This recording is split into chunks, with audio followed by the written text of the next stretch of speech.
We are pleased to welcome you on this specific IPO. I am Tarun Jain. I head products for private wealth in ICICI Direct, and with me is Vishal Narnolia, who is lead research analyst for banking and financial services sector. And we will cover the nuances of this IPO, which is uh, currently going on. As you all know, Tata being the brand name, and this is IPO which is coming after decades from the Tata Group, and this is IPO where NBFC Tata Capital is getting listed. So we will cover the detailed report which we have on this IPO, uh, and we also are part of the investment banking team for this IPO. Hence, the report is kind of unrated, where we won't discuss any view on the IPO, but we will definitely try to cover all the details in terms of the financials of the company, the background of the company, and key positives of this IPO. So, without further delay, I will hand it over to Vishal to cover this IPO in detail. Over to you, Vishal. Yeah, thank you, Tarun, and good afternoon, everybody. So I'm Vishal Narnolia, banking analyst, banking and NBSC analyst for ICICI Direct. Here to discuss some features about Tata Capital IPO so that investors can make a note of it. But before I start discussing the IPO, let me share a report with you.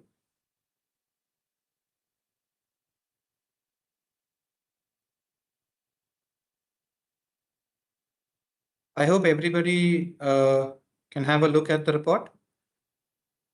Yes, Vishal, please go ahead. So, Tata Capital. Now, let us first begin with some details about the IPO of Tata Capital. So, Tata Capital IPO marks listing of Tata Group's flagship financial services arm, which brings the strength and credibility of India's most trusted business houses in the listed NBFC space. The IPO itself is one of the largest in the financial sector this year, with the size of about 15,500 crores, comprising of both offer for sale, which is of 8,654 crores, and a fresh issuance of 6,846 crores. Now, this issue is opening today, that is 6th of October, and it will close on 8th of October. The price band is 310 to 326 rupees, and at the upper end of the price band, that is rupees 326, the company will be valued at nearly 1.35 lakh crores, which immediately positions it as one of the largest NBFCs in India. Here in the report, on the right hand side, everybody can look at the details of the IPO. We have given a snapshot so that the investors can have a look and get all the details regarding the IPO at a one shot. So now let's move on to the company. Let's understand its business model, the evolution about the company. So in terms of journey, Tata Capital was incorporated in 2007 as a wholly listed subsidiary of Tata Sons. Since then, it has grown into the third largest diversified NBFC in India with an AUM of 2,33,363 crores as of June 2025. The company today serves more than 73 lakh customers across the country through a wide range of distribution network, which comprises of 1,516 branches spanning 27 states and union territories. A major development came into Tata Capital was in 2025 when Tata Capital merged with Tata Motors Finance Limited, which is a leading commercial and passenger vehicle financier with AUM of nearly 30,227 crores, 353 branches, and over 6,300 employees. So this merger has significantly strengthened Tata Capital's presence in commercial vehicle and supply chain financing. Over these years, Tata Capital has consistently expanded its product suite from home loans, LAP, and personal loans to SME lending, corporate term loans, and even microfinance. The Tata name, brand equity, and capital support has been central to this evolution, giving the company the scale and credibility which it enjoys today. So, this is just a snapshot of what Tata Capital is currently, its size, its distribution reach. So, now after getting to know a brief about the company, let's just speak into business model and loan book along with financial performance of Tata Capital. So Tata Capital business model is designed around a diversified lending portfolio, catering to retail, SME, and corporate customers. Retail finance makes up the largest share at around 61% of the book, or about 1.43 lakh crores, covering products like home loans, LAPs, personal loan, vehicle finance, education loan, and microfinance.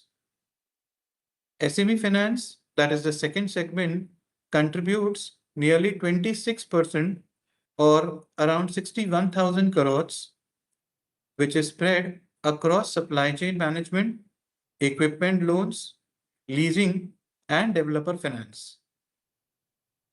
Lastly, corporate finance, which is the remaining 12 to 13% of the book, largely in terms of term loan and infrastructure related financing.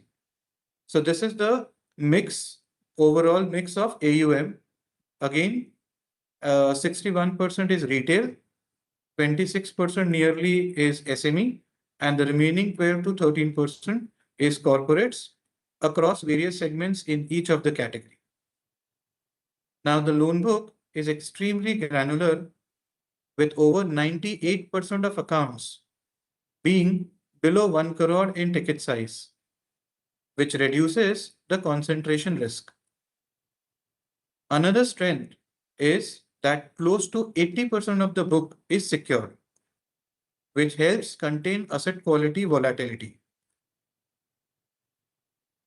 If we talk about geographical footprint, that is quite balanced, with South India contributing nearly 42% of the branches, North India 23%, East is at 19%, and West is about 16%.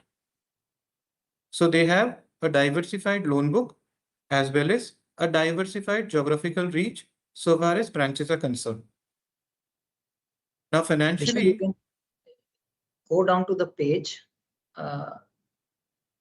1 second. Let me show you here.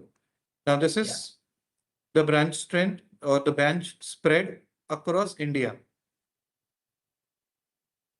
As I said, that Southern India, they have like 42%, Northern India 23%, East is 19%, and West is 16%.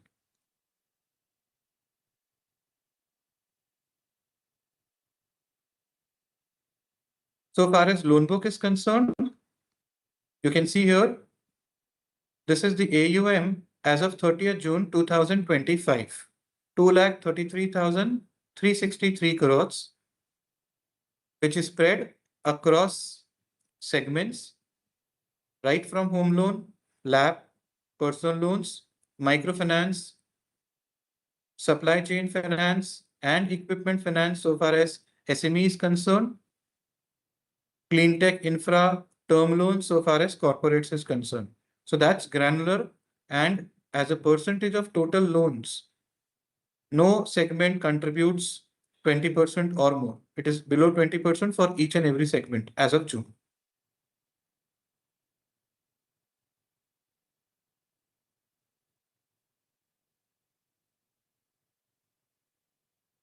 So getting further, if we want to talk about the financial performance, so here you can see that Tata Capital has been on a strong trajectory. Between 23 and FY25, AUM has grown at 37% CAGR, while net interest income has expanded at 42% CAGR. In FY25, profit after tax was about 4,919 crores, though return ratios moderated due to Tata Motor Finance merger with ROA at 1.8% and ROE at 2.6%. Here you can see that. Last chart on the right hand side will tell you about ROE and ROA. But despite this, the company has maintained a steady margin of around 5.1 to 5.2% and delivered robust growth, underscoring its scalability. Here we can see that they have grown their book by 37% from FY23 to FY25, including the merger of Tata Motor Finance. On the second chart, we can see margins throughout has been range bound between 5 and 5.2. So more or less it has been steady.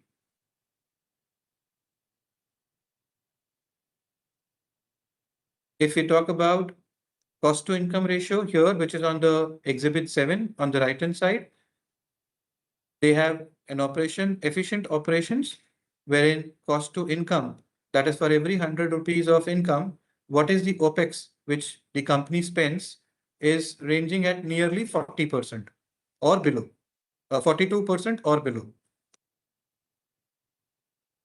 And we can see in Q1, it has declined to 36.8%, which is lower than what they have reported in FY23 or FY24 and 25.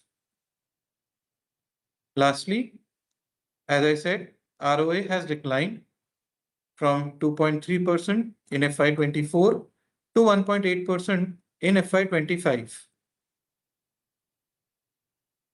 But they were able to maintain steady margins with nearly 5 as I said, 5 to 5.2%, and they have delivered robust growth, underscoring its scalability.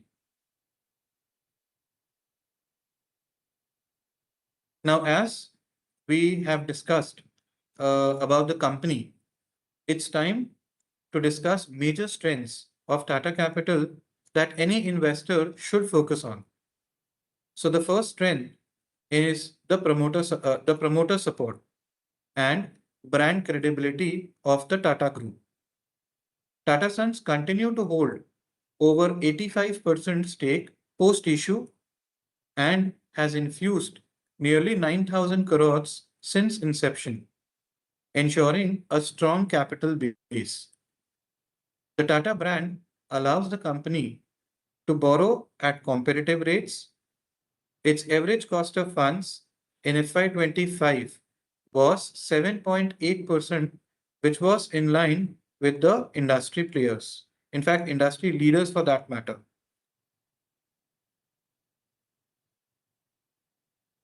Here you can see they have a diversified borrowing. Term loans, NCDs, all make up their borrowings.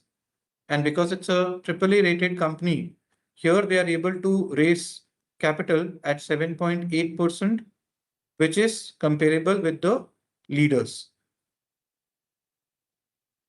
So that's one of the benefits or strengths for Tata Capital.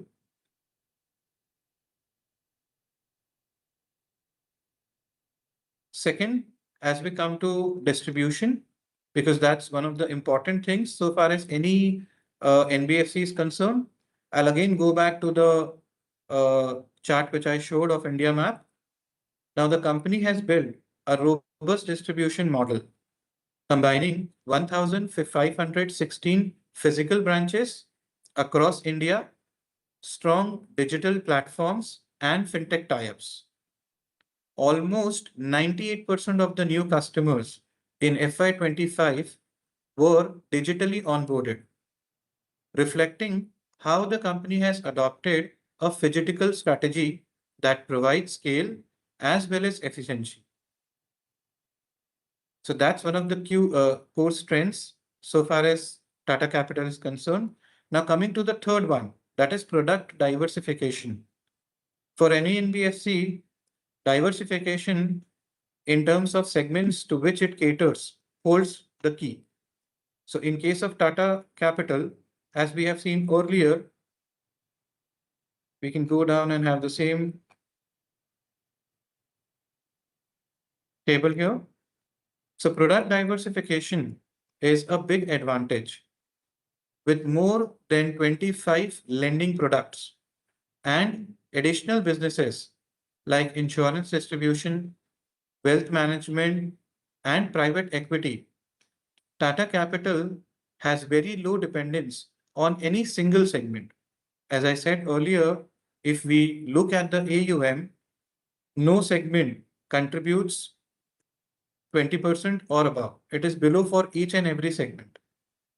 Home loans is at 17.2. That's by far the highest one, followed by term loans, which is 15.8% of the loan book, and then LAP, that is loan against property, at 11.9%.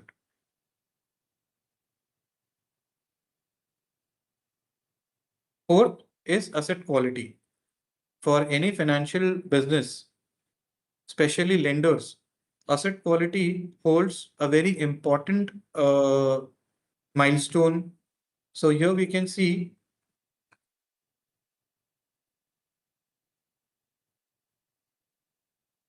that is the risk management practices which it follows. So asset quality for Tata Capital remains resilient.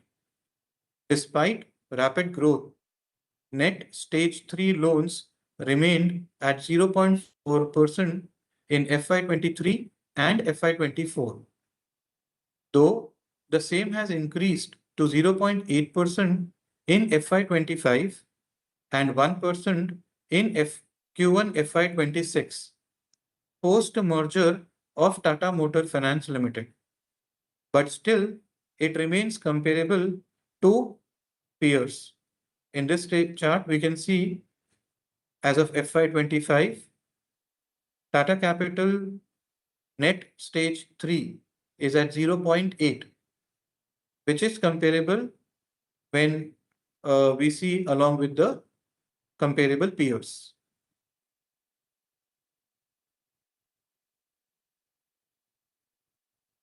Finally, leadership and governance provide comfort. The company is led by Rajiv Sabharwal, an industry veteran with decades of experience in banking and private equity, supported by a strong board with independent oversight.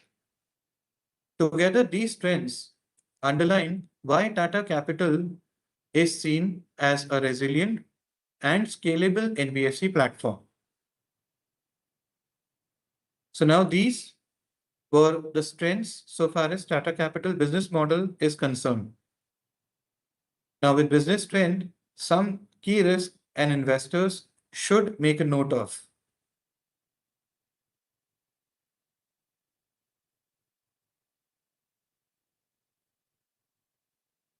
One is provisioning adequacy.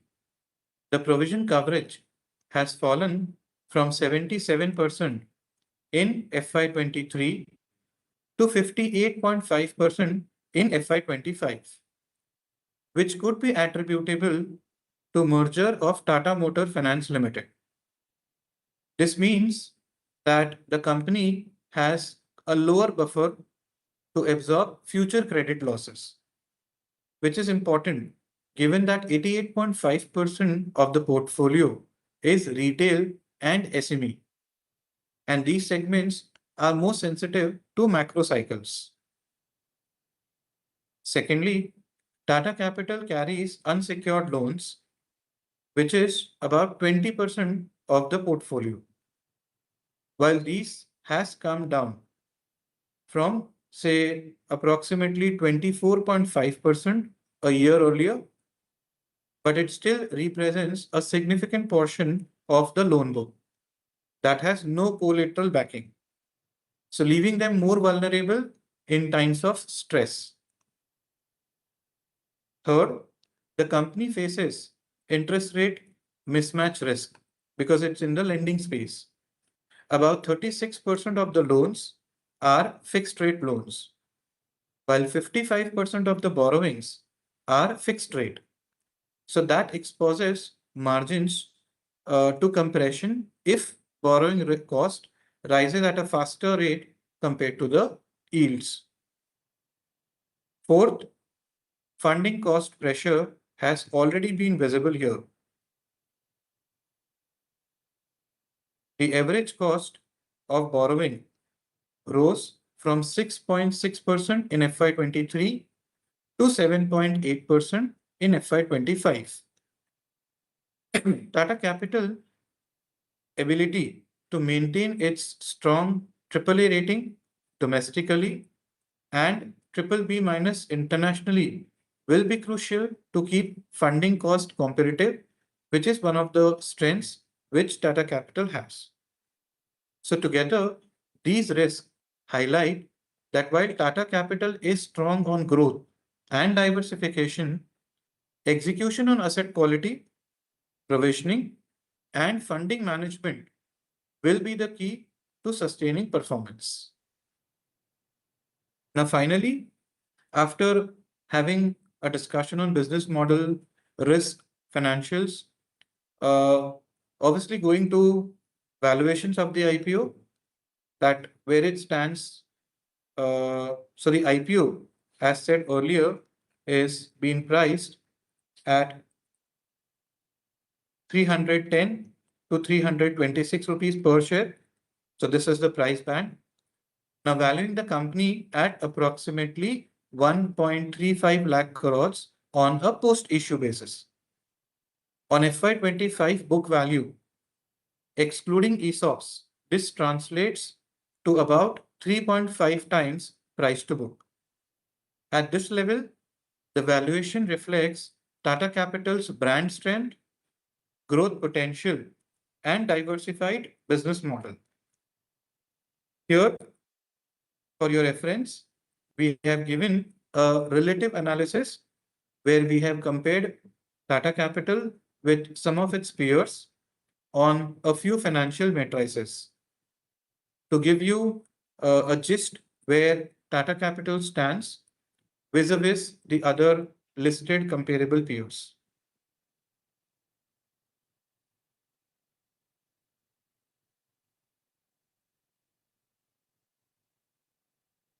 So that's it from my side so far as a brief discussion on this IPO is concerned. Now I can let back to Tarun, or if you have any queries, possibly we can address few. Sure. So, Vishal, since we are on this page only, and there is one query regarding comparison with close competitors on the chat from one of the investors.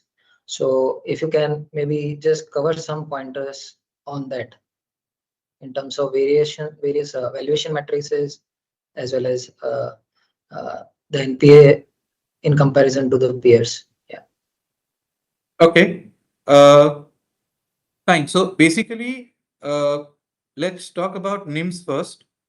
So Tata Capital net interest margins are at 5.2, which is lower when compared to the other players. Now, NIMs are a proportion of two things, that is yields and cost of funds. So you can see that cost of funds, so far as cost of funds is concerned, Tata Capital is relatively comparable on cost of funds when compared to peers. It has a cost of funds of 7.8, whereas Bajaj Finance has 7.6, HDB has 7.9, L&T Finance has 7.1. It is yield which is lower compared to the peers at 12.6, because of which the margins are lower to some extent. That's one of the factors why margin seems to be lower compared to peers. But then we need to again see that Tata Capital had 80% of the loans as secured, and home loan ka proportion, which we have seen here when we were discussing about the AUM uh, diversification, 17.2% of the loans are into home loans, which we know are generally low yielding, but at the same time secure, so far as asset quality is concerned. So that's one of the reasons why you see that yields are lower relatively. As I said, one of the another reason is 80% of the book is secure. So these are some of the reasons based on the loan mix construct. Yields are relatively lower, and that is why margins are lower. Asset quality, again, which is one of the important metrics, we can see that net NPA for Tata Capital is at 0.8, and versus HDB has 1, L&T Finance is at 1%, Bajaj Finance is at 0.4%. So again, we can say that Tata Capital is comparable so far as net NPA is concerned. So far as return on asset is concerned, now return on asset is lower at 1.8% when compared to peers, partly as shown in the previous slides. Again, if you want, I can show you. Here, return on asset in FY24 was at 2.3%. It is only FY25 when ROA has come down at 1.8% post the merger of Tata Motors Finance. So if we see on a like-to-like basis, I guess uh, we can say that ROA could be a bit lower compared to the other peers. But at the same time, valuation matrix, that is price to book, now Tata Capital is coming at 3.5 post issue X ESOPs. HDB on a similar lines is trading at 3.8 times. L&T Finance is at 2.4 times. But Bajaj Finance at the same time is trading at 6.4 times. So it's on the higher side relative to Tata Capital or HDB or L&T Finance for that matter. So in a nutshell, we can see Tata Capital is relatively lower margins because of the asset construct. But so far as asset quality is concerned or CI ratio is concerned, it is among the peers or comparable among the peers. Again, in terms of valuation, as I have said, that excluding L&T Finance, Tata Capital does seems relatively well placed on price to book metrics also. Sure, thanks, Vishal. Just to add on to 2 points other than the normal coverage of the financials. Uh, First is the point in terms of what are the categories in which you apply for this IPO, which is one of the questions we keep on getting. So just to answer that from my side is basically there are for the retail investors broadly three categories, right? One is the retail category, other is the HNI category. Within HNI, there are two subparts to it. One is the small uh, category, small HNI, and second is the big HNI category. So essentially, these are the two HNI categories in which you apply for the IPO. And supposedly, let's say if the IPO gets oversubscribed, then the basis of allotment is based on lottery, right? So in case of allotment, it is based on lottery if it is oversubscribed. Uh, However, in case of HNI, if you apply for whether 2 lakh to 10 lakh, which is the small HNI category, and 10 lakh and above is the big HNI category. It depends on the value of investment in that particular uh, category in which you apply, basis which the HNI category is bifurcated. Now, these two have different lottery within themselves, right? So that is what is there in terms of allotment of IPO between HNI and retail category, and how it is demarcated what is small HNI and what is big HNI. And online on ICICI Direct, you can apply for 10 lakhs and above also. There is no UPI requirement because it is a 3-in-1 account on which you can apply without any UPI directly from the bank account which is linked. Uh, and as in case of oversubscription, the allotment in HNI category would be of one lot, which is equal to roughly 2 lakh value of shares which you have applied, whether you apply in big HNI or you apply in small HNI. So even if you apply in 10 lakh and above, it would be based on lottery and the lot size allotment would be 2 lakh rupees. However, if you apply in 10 lakh and above category, there is this uh, probability which if it is less oversubscribed, then the chances of allotment is higher. That is why people apply in big HNI category. There are two more questions which we have got from our regular investors. First is what is the IPO proceed be used, whether it is for any debt repayment or whether it is for growth, to Vishal.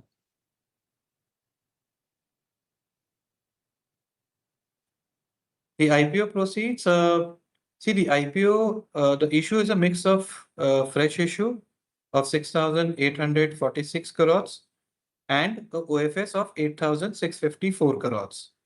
Now, the fresh issue proceeds will be used for augmenting capital adequacy and support future loan growth, while the OFS will enable the promoter, that is Tata Sons, to dilute its stake, which is one of the requirements of RBI.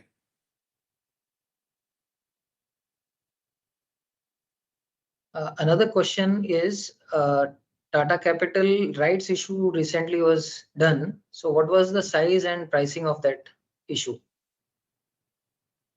Okay, Tata Motors, Tata Capital right issue, which happened, it happened in July 2025. And the size was approximately 1,750 crores at a pricing of 343 rupees per share. Right. There is one more common query which is about the IPO is what are the key triggers in the company? Key triggers. So let me show you the first page. These are the key highlights which we provide for any investor to just go and harp upon in a short time. But just going through to it. So first is the Tata Capital, as I mentioned, they are well diversified so far as product portfolio is concerned. They are having 25 plus lending products, which is across retail, SME, and corporate segments. Second, to give you more just about it, again, to repeat myself, 80% of the book is secured. Approximately 98% of the book is granular. Their ticket size is 1 crore or below. Second point is distribution. So far as distribution is concerned, they have 1,516 branches across India, which are spread like 42% in South, 23% in North, 19% in East, and approximately 16% in West. So, phygital business model, distribution model with pan India presence. Then, obviously, the brand image which they have because of the promoter, which also enables them to raise capital or borrow funds at a competitive rate when compared to peers. And at the same time, they have a seasoned management and a very well governance oversight. So these are, say, the four trigger points or highlights which any investor should look upon before deciding upon the IPO. So I'll take one or two more questions which are there. First is in terms of price to earning and PAT percentage margin, would that be right metrics to compare among peers? And how does Tata Capital uh, uh, stack around in that metrics, Vishal?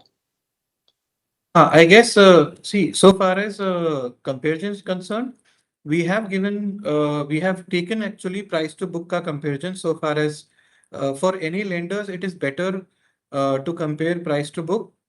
Price to earnings normally doesn't seem to be a very good matrix. For that matter, any lender, whether it's a bank or a NBFC. So that's why we have taken it as price to book. I would say price to book seems to be a better multiple. So an investor can consider price to book as a multiple when he or she wants to uh, compare the peers. And as given in the table readily, Tata Capital states at 4 times is at FY25. It is 3.5 times currently ex ESOPs. And if we compare, HDB stands at 3.8 times, L&T is lower at 2.4 times, Bajaj Finance is on the higher side at 6.4 times. Right.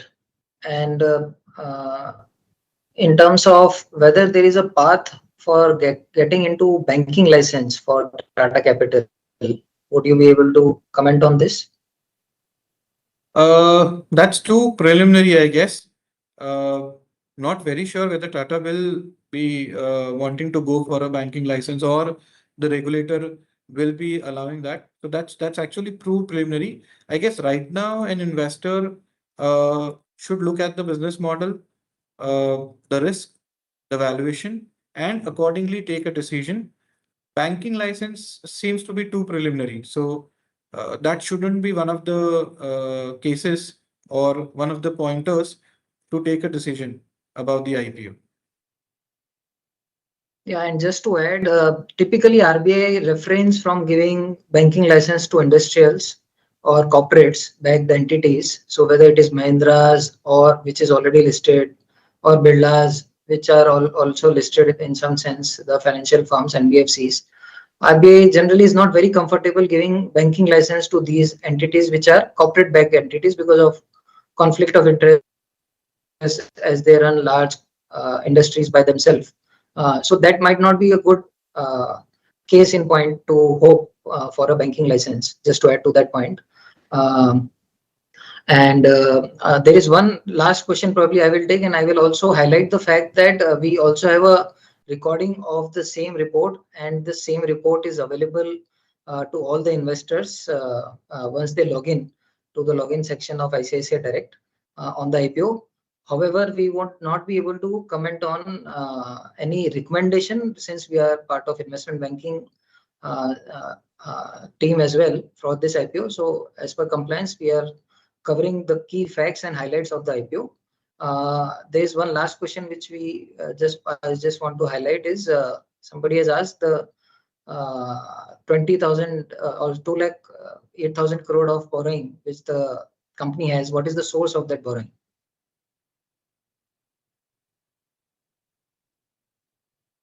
One second, I will again share this window.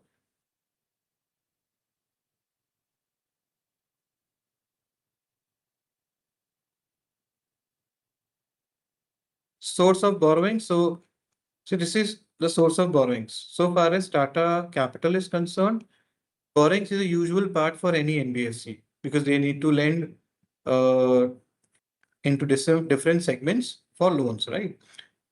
And they don't have a casa wala thing which banks have. So you can see in the right hand side of the chart that nearly 42 or nearly 43% is term loans, 34% is NCDs, short term borrowings, ECBs, securitization, and others are single digit, ranging between say 4% to 7% each.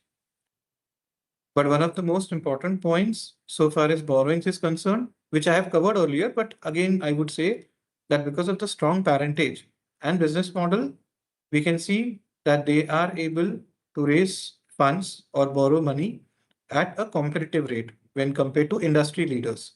In the left hand side, we have taken all industry leaders backed by good corporates or good promoters, and we can see that Tata Capital is able to raise funds at 7.8% versus other peers in a similar range.